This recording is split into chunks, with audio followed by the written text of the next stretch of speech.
You ever notice how the moment you decide you want to change your life, the clock suddenly gets louder?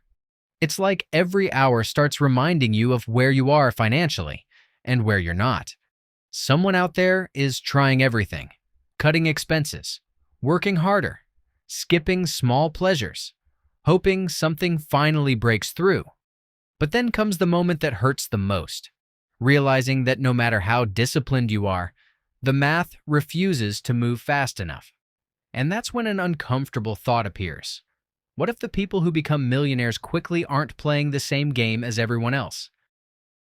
Most people think becoming a millionaire quickly is about luck. The right idea, the right moment, the right market. But the truth is far simpler and far more uncomfortable. Wealth doesn't appear suddenly, it accelerates. And the moment you understand what actually drives that acceleration, everything about your financial life shifts. Welcome to Narrative Finance, the place where we break down the psychology behind money, the math that shapes your future, and the strategies used by people who build wealth faster than anyone expects. The problem is that most people start in the wrong direction. They tighten their budgets, cut small pleasures, try to save their way to a new life. And yet, year after year, they end up stuck on the same income plateau, wondering why nothing changes. But the people who reach seven figures in a short window, 2, 3, maybe 4 years, do something fundamentally different. They stop playing defense and start building engines that grow faster than they do.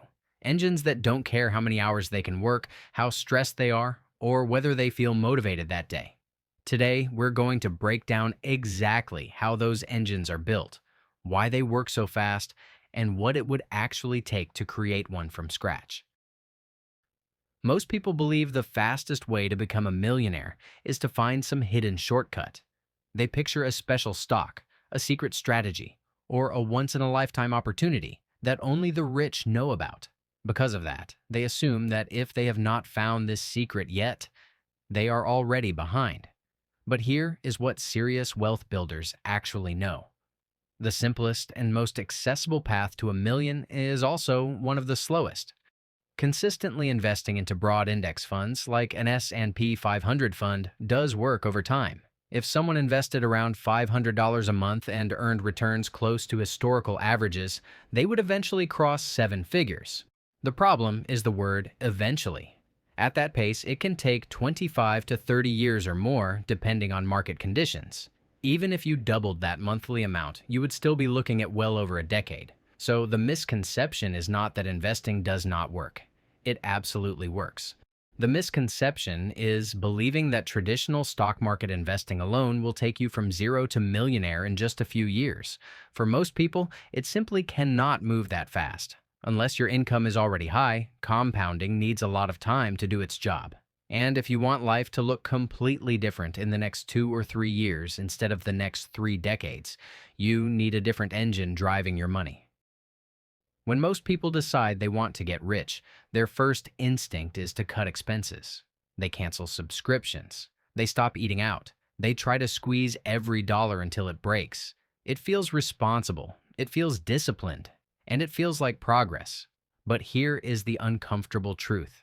Saving alone cannot make you a millionaire quickly. Not because saving is bad, but because math sets a hard ceiling on how far it can take you. Imagine someone earning an average salary. Even if they save 20% of their take-home pay, which is already far more than most people manage, they might save around $6,000 per year. At that rate, it would take well over a century to reach $1 million, double the savings rate to 40%, and the timeline is still several lifetimes. You can skip lattes, switch to generic brands, and avoid restaurants for years. But there will always be a floor you cannot go below. You must eat. You must pay rent. You must survive. This is why frugality feels productive but rarely changes someone's financial trajectory in a meaningful way. Saving protects you, but it does not accelerate you. Wealth has an equation. Wealth equals income minus expenses. Most people obsess over the right side of that equation. The wealthy focus relentlessly on the left. To build wealth fast, cutting expenses is not enough. You must expand the part of your life that has no ceiling, and that part is income. If saving has a ceiling, income is the opposite. It is the only part of your financial life that can scale without limit. And this is why every person who becomes a millionaire quickly focuses here first. A traditional job simply cannot grow fast enough. Even if you are exceptional, even if you get promoted faster than average, your salary increases are usually measured in small percentages. 10%, maybe 15%. Rarely more. After years of performing at a high level, you might move from $50,000 to $80,000 or even $100,000. That is meaningful progress. But it is not the kind of growth that reaches seven figures in just a few years. The reason is structural. In a job, someone else decides your value. Your boss decides your raise. Your company decides the budget. No matter how hard you work, your income is tied to decisions you do not control. People who build wealth fast switch to a different game entirely. They choose a path where output is directly tied to their input, where effort can translate into exponential results, not incremental ones. This is why entrepreneurship shows up repeatedly in the stories of fast millionaires. Not because everyone needs to build a massive company, but because building something of your own removes the limits that a job imposes. When you create something that can scale beyond your personal time, a service, a system, a product, an idea, income is no longer capped by the hours you can work. Suddenly, the rules of money change, and the timeline to wealth shrinks dramatically. The moment you step into the world of entrepreneurship, a new question emerges. Not, how do I work harder, but how do I build something that grows without me? This is the point where fast wealth begins.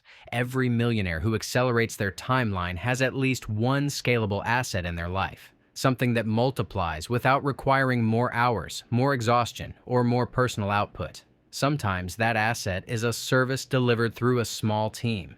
You handle strategy and quality. Your team executes the work. Suddenly, your income is no longer limited by how much you can personally deliver. Other times, it is a digital product, a course, a template, a workshop, a membership. You build it once. You refine it over time, and it continues to generate revenue long after the initial effort is done. Systems are another form of scalable wealth. A business that can handle more clients through better processes grows exponentially, not linearly. When your operations can support 5 clients, then 10, then 20, your income climbs without requiring more hours from you. And then there is content. Posts, videos, newsletters. These are digital assets that work while you sleep. They attract opportunities, clients, and partnerships without demanding constant presence. Even a small team or network of freelancers can become a multiplier. By delegating low-value tasks, you free your time to make high-value decisions. Over time, every piece of this builds capacity. Fast wealth is not created by doing more work. It is created by building machines that keep growing, even when you step away. Becoming a millionaire quickly is not about guessing. It is about following a sequence that builds momentum layer by layer. And when you understand the order, the path becomes far less mysterious. The first step is choosing a skill that the market is already paying for. It does not need to be rare, it just needs to solve a clear problem. Design, marketing, editing, coaching, operations, analytics, anything that creates measurable value. A skill is the seed. Without it, nothing grows. The second step is packaging that skill into an offer that can scale.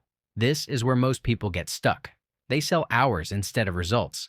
But when your offer is tied to an outcome, not your time, you unlock pricing power and growth potential.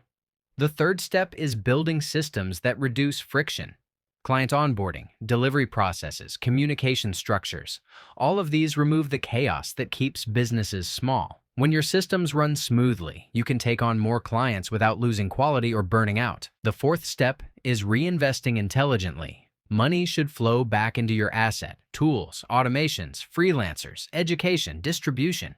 Every dollar you reinvest becomes a worker inside your business, expanding your capacity faster than you could alone. The fifth step is creating additional layers of income around the core. Digital products, content that attracts clients automatically, retainers or recurring revenue, strategic partnerships. These layers turn a good business into a scalable machine. This is not magic. It is architecture. And once the structure is in place, the climb to seven figures becomes far more predictable than people imagine. One of the biggest reasons people never reach seven figures is not a lack of talent. It is a mindset problem. They build a business but continue thinking like employees inside it. They believe they must be the one doing everything. They handle the service delivery, the emails, the marketing, the finances, the admin, the decisions, the firefighting. And at first, this feels admirable. It feels like discipline and dedication. But in reality, it is a trap that quietly caps their income. When you do everything yourself, your business becomes dependent on your energy. If you get sick, the business slows. If you stop working, the business stops. If demand grows, you burn out trying to keep up. There is no space for expansion because you are the ceiling. What fast-growing entrepreneurs eventually learn is that expertise and control are not the same thing. Being the best at a task does not mean you should be the one doing it. Your job is not to be the engine. Your job is to build the engine.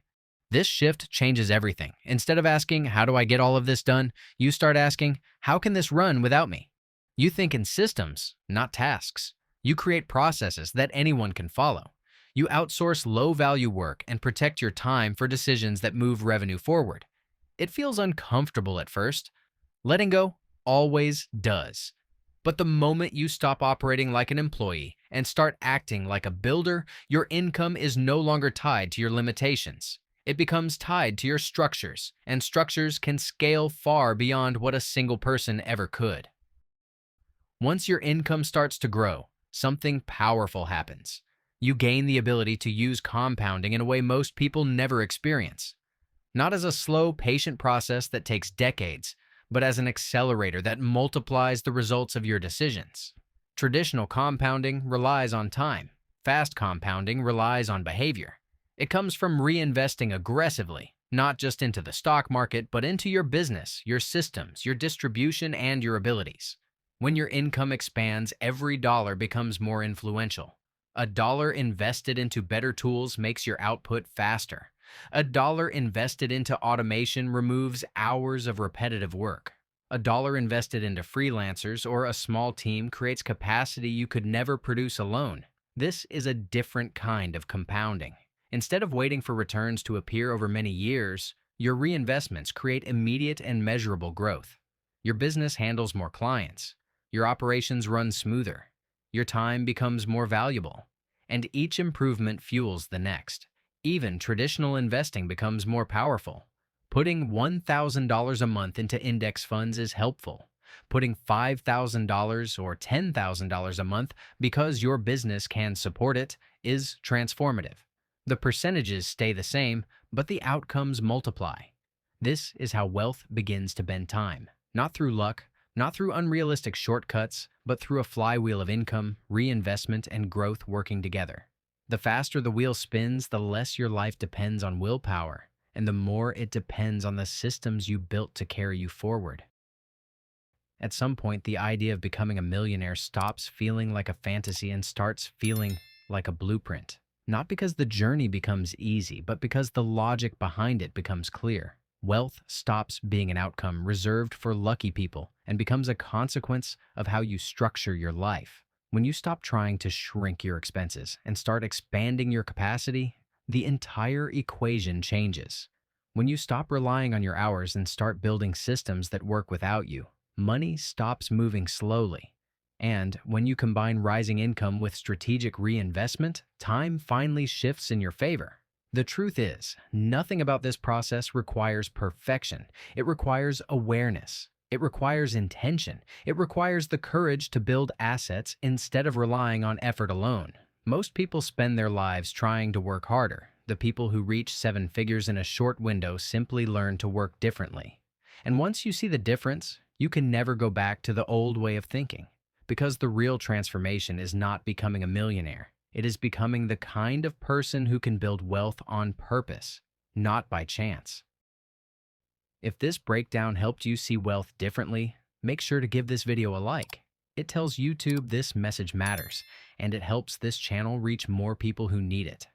And if you want more videos that mix psychology, money, and real strategies for building wealth, subscribe to Narrative Finance. We post every week, and each video is designed to move you one step closer to financial clarity. Now, here is the question for you. Which part of this journey are you building right now? Income, systems, or scale.